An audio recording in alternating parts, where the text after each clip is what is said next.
एक नगर में एक राजा रहता था। उसने ऐसा प्रण लिया था कि जब तक वो 1.25 मन आंवले का दान नहीं कर देता वो भोजन ग्रहण नहीं करेगा, और इसी वजह से उसका नाम आंवलिया राजा पड़ गया था। उसके इस प्रण के कारण एक दिन उसके बेटे और बहू ने सोचा, यदि पिताजी इस तरह से आंवले का इतना दान करते रहेंगे तो हमारा धन कोष इसी में खाली हो जाएगा। और मौका देखकर उसने अपने पिताजी से कहा, पिताजी आप रोज इतने आंवलों का दान करते हैं, इसमें बहुत ज्यादा धन व्यय होता है। अपने बेटे से ऐसी बात सुनकर राजा बहुत दुखी हुआ और अपनी रानी को लेकर वो महल से चला गया और वो दोनों एक वन में जाकर रहने लगे। राजा ने क्योंकि प्रण लिया था कि वो आंवले का दान किए बिना कुछ नहीं खाएगा। राजा को दान किए बिना 7 दिन हो चुके थे और राजा ने 7 दिन से भोजन ग्रहण नहीं किया था। भगवान राजा का ये व्रत देखकर बहुत प्रसन्न हुए। उन्होंने सोचा कि अब मुझे इसके व्रत की लाज रखनी चाहिए, वरना इसका विश्वास मुझ पर से उठ जाएगा। राजा और रानी जब रात्रि में सोए, सुबह उठकर उन्होंने देखा भगवान की कृपा से जंगल में ही एक बहुत बड़ा सा महल और बहुत सारे आंवले के पेड़ लगे हुए थे।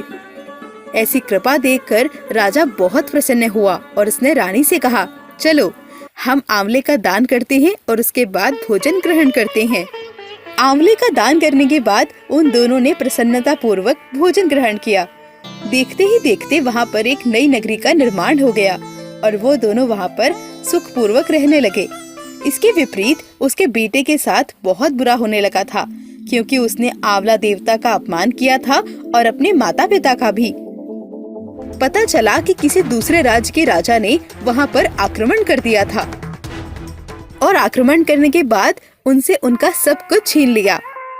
एक वक्त में इतने बड़े महल का राजपाट संभालने वाले अब दाने दाने को मोहताज हो गए थे। उनकी स्थिति बहुत बुरी थी। काम की तलाश में वो दोनों भटकते भटकते उसी राज्य में पहुंच गए जहां उनके पिता रहते थे। उनकी हालत इतनी बुरी थी कि उनके माता पिता भी उन्हें नहीं पहचान पाए और वो दोनों भी बदले परिवेश और महल के चकाचौंध में अपने माता पिता को नहीं पहचान पाए।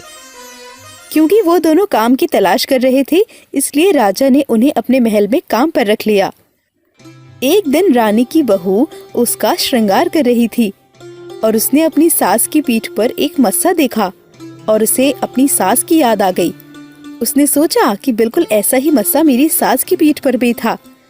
मैंने उन्हें आंवला दान करने के लिए रोका था, न जाने आज वो किस हालत में होंगे। और ये सब सोचते हुए बहू की आंखों से आंसू बहने लगे।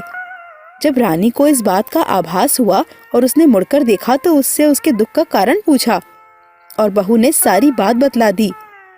रानी इतना सुनते ही समझ गई थी कि ये मेरी ही बहू है और उसके बाद अपने बेटे और बहू को बुलाकर समझाया कि दान करने से धन कभी भी घटता नहीं है बल्कि बढ़ता है। राजा रानी को उनका बेटा और बहू वापस मिल गए और वो लोग सुखपूर्वक रहने लगे। तो दोस्तों, आंवले की ये कहानी आपको कैसी लगी हमें कमेंट बॉक्स में जरूर बताइएगा। धन्यवाद।